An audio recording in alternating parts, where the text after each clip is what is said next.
Monseigneur Aumônier, vous nous recevez dans votre bureau aujourd'hui pour parler d'un sujet important. Vous avez écrit au mois de septembre dernier aux 70 chefs d'établissements d'enseignement catholique. Vous me voyez hésiter parce que j'ai déjà un doute sur l'expression.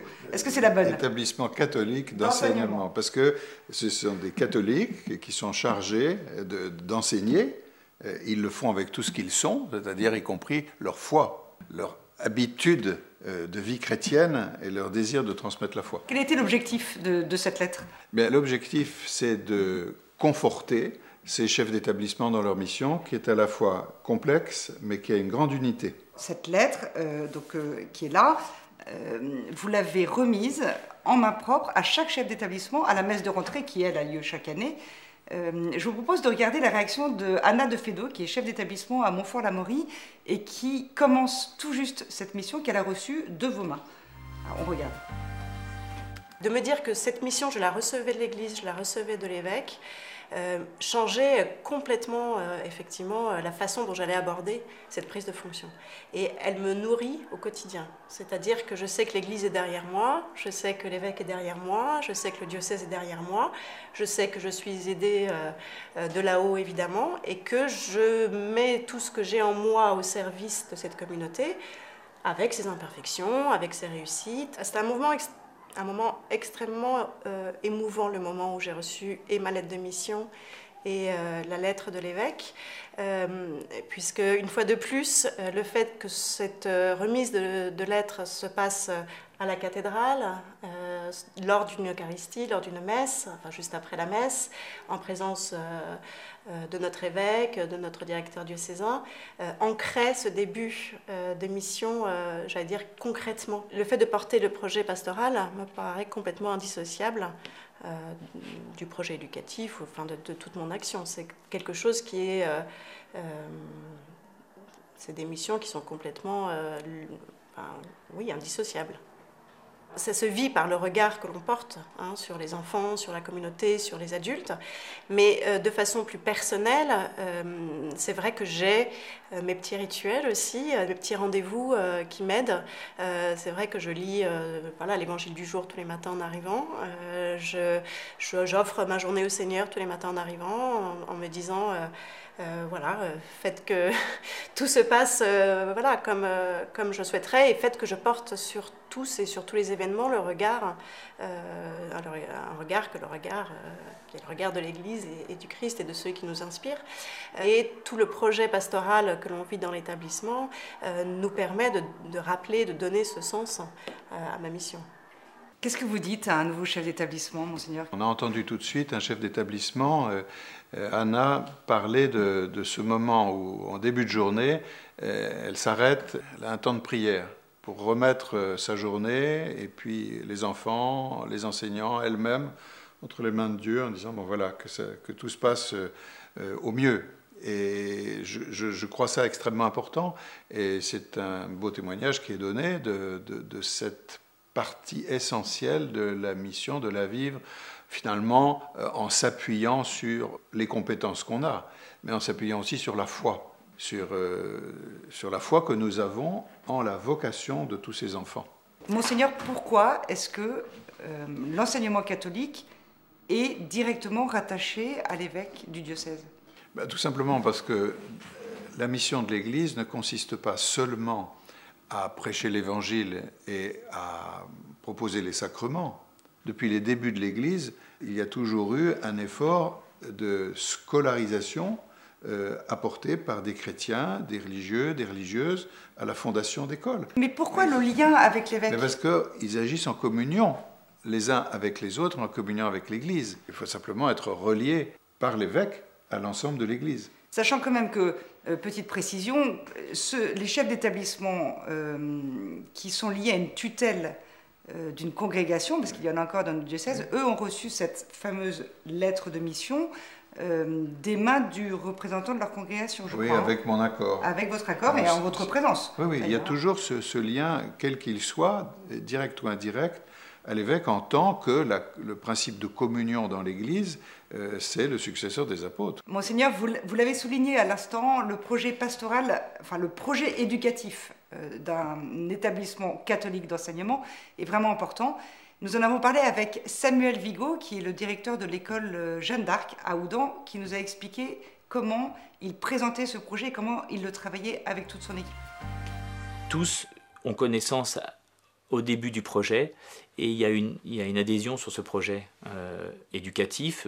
D'une façon générale, le projet éducatif, c'est faire grandir les élèves, mais c'est aussi faire grandir les élèves dans la foi, et ça, c'est présent, c'est vivant. On se réunit en célébration à toutes les périodes scolaires. Donc on en parle dans les classes, chacun a son rythme dans les classes. Tout le monde est le bienvenu, à condition d'adhérer au projet. Voilà. C'est la convention de départ. C'est une convention que je veux rendre explicite tout de suite, pour pas qu'il y ait une incohérence et que j'ai des parents qui me disent au bout d'un an « Ah non, moi je veux pas que mon enfant participe à ça, je veux pas qu'il entende ci, je veux pas qu'il fasse ça, parce que nous on n'est pas catho ». Il y aurait quelque chose là qui serait pas cohérent, voilà, qui serait pas cohérent avec l'identité de l'établissement. Je pense que c'est un plus, non pas parce qu'on va parler de la pastorale dans toutes les activités pédagogiques, on fait bien la différence entre un cours de maths et un temps qu'on prend pour l'éveil à la foi ou le projet qu'on a choisi, mais c'est parce que justement les élèves ne viennent pas que pour l'enseignement ici. Je pense vraiment que la dimension qu'on peut apporter de l'humanité, de faire grandir les enfants dans leur humanité dans nos écoles catholiques, je ne parle pas seulement de la mienne évidemment, je pense que c'est une pierre essentielle dans la vie d'un futur adulte. Enfin, voilà. On n'est pas là juste avec des cerveaux et développer leur intelligence scolaire. On n'est pas segmenté non plus en parlant d'un côté de la pastorale et de l'autre côté des mathématiques. On essaye d'avoir un projet qui fait le lien. Et ce lien-là, ça donne du sens à la fois à la pastorale, parce que c'est du vécu au quotidien, et à la fois à la dimension scolaire aussi, hein, et à leur présence à l'école. Voilà. Et on les voit, ils arrivent avec le sourire à l'école, donc je me dis que c'est pas perdu. Moi, j'ai été, vous voyez, beaucoup frappé par tout simplement le fait que Samuel ait indiqué le sens qu'il donne et qu'il reçoit pour diriger son établissement. Et j'en profite pour dire l'importance qu'il y a à trouver des vocations d'enseignants et de chefs d'établissement. Monseigneur, le titre de votre lettre, c'est « Éduquer l'homme à son humanité ». Est-ce que c'est vraiment une spécificité de l'enseignement catholique? Bien sûr, on peut dire que dans l'enseignement, que ce soit l'enseignement public ou l'enseignement privé, on a un regard sur le jeune, sur l'enfant, qui n'est pas un regard purement matérialiste. On ne considère pas l'enfant comme un esclave potentiel d'un système. Il y a un regard sur l'homme qui va au-delà de ça. L'avantage de l'enseignement catholique, c'est que toutes ces convictions sont fondées et explicitées sur la raison, en développant tout ce qu'on peut développer sur la valeur d'une personne, sur le fait qu'elle est unique, et sur la foi, parce qu'une personne humaine, pour nous croyants, c'est d'abord un frère et une sœur qui ont le même Père. Et donc c'est la reconnaissance du Père céleste, du Créateur. Quelle est la place des autres religions dans les établissements catholiques d'enseignement? Les établissements catholiques n'ont pas comme vocation de faire des religions comparées, de faire une espèce de fourre-tout présentant toutes les religions en disant choisissez celle qui vous convient ou ne vous convient pas. C'est des catholiques qui sont engagés dans la tâche d'enseignement à tous et qui disent voilà, notre foi c'est celle-ci et on est capable de vous l'exposer, vous la recevez, vous la partagez. Si vous ne la partagez pas, simplement vous en écoutez les rudiments ou bien vous accueillez le type d'enseignement qui est proposé, mais on ne fait pas ni de bourrage de crâne ni de prosélytisme à ceux qui ne sont pas catholiques. Oui, simplement, mais qui doit s'adapter à qui? Ceux qui acceptent de rentrer dans un établissement catholique, ils savent qu'ils vont trouver tous les enseignements prévus, ils savent que ça va être dans un climat marqué par la foi catholique, avec des fêtes catholiques qui seront fêtées, avec le catéchisme qui sera proposé à ceux qui le veulent, et l'éducation du fait religieux qui sera également proposée à tous pour indiquer que différentes religions existent, coexistent, dans une présentation la plus objective possible, mais sans faire non plus, sans avoir la prétention de les expliquer parfaitement. Il y a une différence entre justement la place du catéchisme, la place de la pastorale et la place de l'enseignement religieux. Mais bien sûr, parce que le catéchisme s'adresse à des croyants qui veulent approfondir leur foi.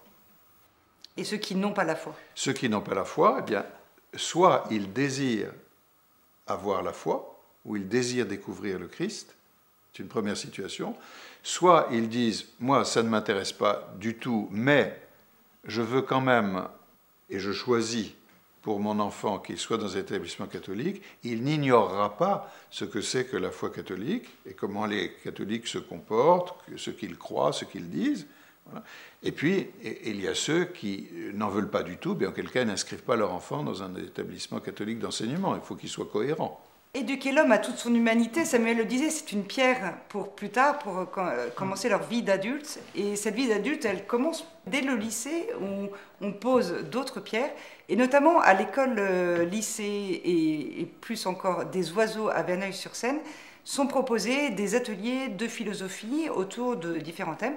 Nous avons rencontré Pierre-Emmanuel Spagnol, qui est l'adjoint pastoral, qui nous explique pourquoi cet atelier et après, quel est l'enjeu pour la vie de futurs hommes. Principalement, ce qu'on propose en première tourne autour de la question du bonheur. C'est de nous arrêter, de nous intéresser aux convictions des jeunes. Voilà, aujourd'hui, élèves en première à 16-17 ans, comment ils perçoivent le bonheur? Quelles sont leurs interrogations par rapport à ça? Et donc, à partir de là, nous, on va les inviter à partir de textes, de documents, de vidéos, d'élargir leur champ de réflexion. Et cet élargissement va jusqu'à l'intervention en amphi d'un prof de philo, et puis également d'un prêtre, qui va aller jusqu'à la proposition du bonheur chrétien, avec cette interpellation des béatitudes. Le témoignage entre le prof de philo et le prêtre se sont complétés de manière assez simple, tout simplement parce que il y a eu un échange entre eux et un dialogue, et les uns et les autres s'enrichissent des avancées, et on se rend compte que la tradition chrétienne s'est toujours appuyée sur la philosophie, donc l'un et l'autre vont de pair. Ce qui m'a plu dans cette proposition de parcours, c'était surtout cette double approche entre philosophie et vision chrétienne. C'est marquant, après ça nourrit un peu la réflexion de chercher aussi des références philosophiques et chrétiennes, et de voir s'il y a des différences, ça se complète pour après nous avoir notre propre avis. C'est bien justement d'avoir ces deux avis. Alors moi, ce qui m'intéresse dans un projet comme celui-ci, et je suis diacre et philosophe, et j'essaie de faire un peu l'unité de ces deux dimensions de mon être, une raison qui questionne et une foi qui nous convoque finalement à un engagement très personnel et profond. Ce qui m'intéresse, c'est qu'on cherche avec des grands étudiants, avec des grands élèves, première et terminale, à leur faire réfléchir un peu finalement au projet dont ils ont vécu depuis le début dans un établissement catholique. Parce qu'il n'y a pas d'éducation sans une idée de l'homme, sans une idée large et ouverte de l'homme qui intègre toutes les dimensions, j'ai envie de dire, de la raison et de la foi au service de la personne dans sa relation au monde et aux autres. Et du coup, réfléchir avec un prof de philo, mais réfléchir aussi avec un témoin de la foi, un prêtre qui dit de quelle nourriture il se nourrit pour s'engager dans son sacerdoce, c'est convoquer vraiment les élèves à une réflexion très personnelle, à un dialogue profond avec des jeunes qui ne sont pas tous croyants, puisque l'école catholique est ouverte à tous, mais qui tous sont invités à un chemin de réflexion. Et cette anthropologie chrétienne qui soutient vraiment les étudiants et les formateurs dans le projet de l'école catholique va les aider à faire un peu l'unité de leur personne dans le respect très très grand de leur liberté. Et c'est ça qu'essaie de faire Verneuil à travers ce projet-là, autour d'une question évidemment qui a du sens pour eux. C'est quoi le bonheur? C'est quoi réussir sa vie? C'est quoi essayer d'aller vers un monde qui ait du sens pour moi? Et en convoquant parmi les professeurs des gens qui peuvent être plus ou moins reliés au projet proprement chrétien de l'établissement, et du coup ça vient fédérer les équipes autour des questions centrales, dans un grand respect des personnes et dans le dialogue vraiment ouvert. C'est essentiel pour vous qu'il y ait cette pointe, enfin cette petite pique qui va aider les enfants, les jeunes à aller plus loin qu'à juste récolter. Il ne faudrait pas que ce soit le plus petit commun dénominateur qui compte, mais il faut que ce soit vraiment par les sommets que les gens avancent, que l'ensemble soit conduit. On est bien d'accord que c'est la responsabilité du chef d'établissement. Quand vous parlez du meilleur, vous ne parlez pas que des résultats scolaires. Non, non, je parle du meilleur dans le sens de qu'est-ce qu'il y a de meilleur comme aide éducative à apporter. Voilà. Et là, chacun doit se poser des questions, pas simplement dans le cadre de son strict enseignement, mais dans le cadre dans lequel il se trouve. Voilà. Monseigneur, justement, le chef d'établissement et son équipe éducative, qu'est-ce qu'ils peuvent attendre ou doivent attendre des parents de leurs élèves? Je pense qu'une des caractéristiques des établissements catholiques d'enseignement, c'est que les parents ne sont jamais considérés comme à part. Ils ont leur mot à dire sur le projet de l'établissement, justement? Bien sûr, normalement, le projet d'établissement est travaillé avec tous, est proposé aux parents, mais en même temps, ce ne sont pas les parents, les délégués des parents de chaque année qui vont changer le projet d'établissement chaque année. Ils reçoivent le projet d'établissement. Ce n'est pas eux qui ont la responsabilité première de la conduite de l'établissement. Il faut bien s'entendre là-dessus. Mais en même temps, ils sont engagés. Merci beaucoup, Monseigneur, pour cet entretien. Et donc, tous ceux qui veulent lire cette lettre que vous avez adressée aux 70 chefs d'établissement de votre diocèse, Éduquer l'homme à toute son humanité, est consultable en ligne sur le site internet. Merci beaucoup. Merci, Clémence.